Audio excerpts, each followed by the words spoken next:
Plea deal negotiations with Bob Mueller for Paul Manafort have stalled, and that is because we are told Paul Manafort won't agree to a deal that would include cooperation. This is breaking tonight, and it's days ahead of when Manafort's next trial is supposed to begin. Now, a key part of this reporting, you may remember, Bloomberg had pieces of this, but the new parts come tonight from ABC News, which is reporting that Mueller wants to lock Manafort into cooperation for information pertaining to, yes, Donald Trump in the 2016 election, but Manafort is, quote, resisting. Now, this is key when you think about the logic here and how we've been following all this, of course, for months, because Bob Mueller probably isn't just guessing that there's some information that he wants from this very high-profile and now convicted defendant. There is a signal here that the Mueller team has some evidence, foundation, or reason to believe that Manafort does possess some kind of incriminating information in his mind or somewhere about what happened in 2016. And Manafort, talking about a plea, suggests that he could be signaling something else. He's already convicted. He is signaling a plea without cooperation. What does he want? Well, maybe a pardon. And remember, this second trial for Manafort is not about the personal banking or the taxes. It's much more about Russia. His team trying to make this deal, but the deal with no cooperation related to Trump may not be good enough. And we're also learning about a key moment that involved Paul Manafort, of course, who was the top official at the Trump Tower Russia meeting. BuzzFeed today reporting on a barrage of suspicious money transfers that occurred 11 days after that meeting. There was an offshore company controlled by the infamous Russian billionaire Aras Agalarov, wiring $20 million to his bank account in New York, and the very same day, this was just 11 days after the secret meeting, Manafort was taking over as Trump campaign manager. Now, those questions are swirling as there is other breaking news late today from the national security prosecutors at the Department of Justice. Yes, breaking news right now, late in the day, that there is a major Russian hacker who's been claiming links to the Kremlin, even known as the kingpin of computer spam, tonight pleading guilty to conspiracy, wire fraud, and other federal charges. Now, how did this happen, and why haven't you heard about it? Well, if you go back a ways, Spanish authorities actually nabbed this hacker all the way back in April and then sent him to the U.S. to face these charges. And the Justice Department, of course, has faced questions before. Why indict any of these Russian hackers if they're hard to get or there's no extradition treaty with Putin's Russia? Well, here is, tonight, this breaking news, an example why, although it's a case we should note that's separate from Mueller. Now, Rod Rosenstein hit on this when he announced the very famous indictment of those 12 Russian intelligence officers earlier this year. We need to work together to hold the perpetrators accountable, and we need to keep moving forward to preserve our values, protect against future interference, and defend America. I'm joined now by former federal prosecutor Elie Honig, attorney and Democratic strategist Michael Starr Hopkins, who's worked on presidential campaigns for Obama and Clinton, and former counsel to the mayor of New York City, Maya Wiley, who's also worked in the Southern District and is, of course, an MSNBC analyst. Elie, I go to you on something that people may just be digesting. Here is a high-profile Russian hacker who was nabbed in Europe, brought to the U.S., and the DOJ got him to plead guilty tonight. Walk us through how this works and what it says about whether those other indicted Russians might be sleeping a little worse tonight. Rod Rosenstein said it exactly right. The fact that someone may be hiding out in a country where we do not have an extradition treaty, such as Russia, does not mean we just give up and let it slide. It's still important that DOJ pursue these individuals, first because you need to have a record of what was done, of what happened. Second of all, you never know when someone's going to make a mistake and travel to a country like Spain, where we do have the ability to arrest that person and have them extradited through the MLAT process. So it's important that these indictments get put in place. The 13 Russians who used social media that Mueller indicted back in February, the 12 Russian hackers that were indicted this past summer, those are not purely academic. Those are important indictments that could yield fruit someday. And Maya, although we take a lot with a grain of salt in these cases and this espionage, this hacker's wife did publicly boast that she thought he helped Trump win. Well, this is the point, is we are seeing a pattern of indictments in terms of how the Russian government may be utilizing criminal enterprises that know how to hack, and that's what the consistency is between what we know those other indictments are and this one. So we don't know what it will turn up. It is possible that there's some connections that will be made that we don't know about, but the important thing, I think, as Elie said, is this is the way it's done done. It has happened, we know, in 2016. We know that it's a risk in the midterm elections as well, and we have to do a lot more to protect against this kind of hacking. And then, of course, I want your view on Mueller and Manafort. What does it tell you that Mueller's team, according to ABC News, which picks up on other reporting, is looking for information on 2016? It tells me that Donald Trump's witch hunt is Bob Mueller's treasure trove. That's the way I see it, because really what's happening here is we knew from the Virginia case against Manafort that Robert Mueller was making a connection between Manafort and Russian interference in the 2016 election. That was very explicit and clear. Manafort's team tried to make a big issue of the fact that they had no quote-unquote evidence of intercepted communications. And what we see here is if they are asking for a cooperation agreement for Manafort in terms of information about Donald Trump, it's because there's information they believe he has about Donald Trump.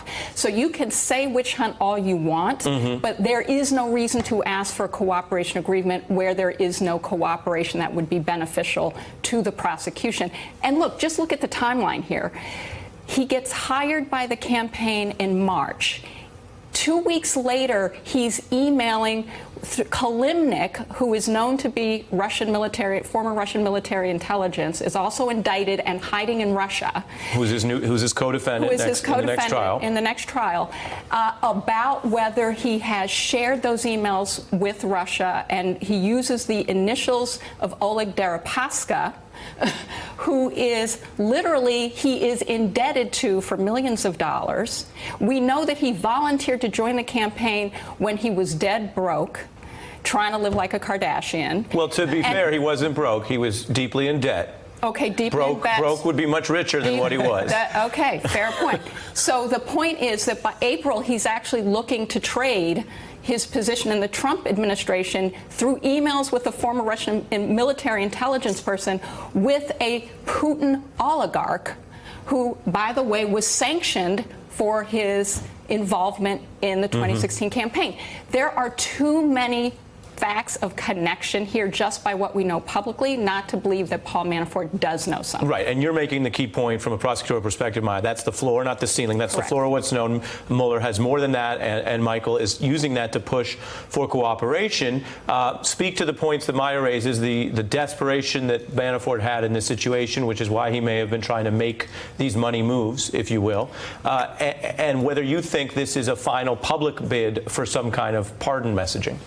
You know, Paul Manafort right now, he's trying to save his life. He's looking at 10 years on the original Virginia charge, and if you add in a District of Columbia charge, you know, that's pretty much a wrap for Paul Manafort. So he's got two options. Either he's going to cooperate with Mueller rather and tell him what he knows, or he's awaiting a pardon, which I think is the scarier prospect here. Because if he doesn't participate and he just enters a guilty plea, then the president can potentially pardon him. And just as someone who was on the ground during the Hillary Clinton campaign, I think that one of the things we should also be looking at is the way that they were able to micro-target. The Trump campaign was able to micro-target voters. What we saw was they didn't have infrastructure on the ground, but they were able to know, based on people's houses, people's addresses, which person was vulnerable to be a Trump voter in ways that I've never seen before. And that's really the scary thing when we start to look at these hackers and how they were able to manipulate the elections. And whether they had help, and you're saying that on a night where we're reporting on the DOJ making its grinding progress forward on another Russian hacker. I want the panel to stay, and we're going to bring in a reporter who broke this other story, these suspicious money transfers that came right after the Trump Tower meeting. Now, you can look at the people who went to that meeting. You've probably seen the list before. Tonight, BuzzFeed reporting that centers around one of them, Ike Kavaladze. And you may have never heard of him, but he's always been on that chart there, on the meeting list, because he's reportedly at the center of very shady financial business. Now, I mentioned earlier this $20 million that one oligarch had transferred to accounts in the U.S. after the meeting. So the BuzzFeed report says there's even more suspicious money transfers that then came in after Trump won the election. Now, that billionaire, I should say, Agalarov, sending $165K from their bank account in Russia to New Jersey, which had an account controlled by Ermin Agalarov, the Russian pop star, and a couple of his buddies. Now, the next day, they sent $107,000 to a company run by another person that was also in the meeting, this guy we're telling you about. Red flags popping up all over. Why?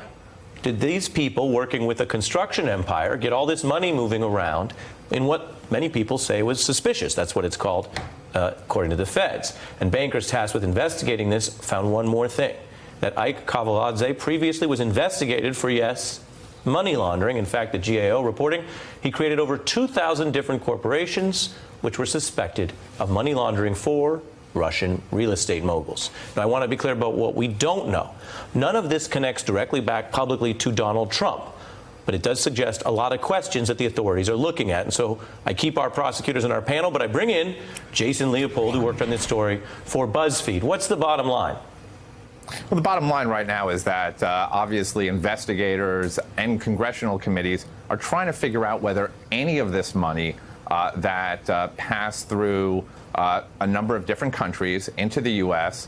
Was in any way used to fund the interference campaign that took place in 2016.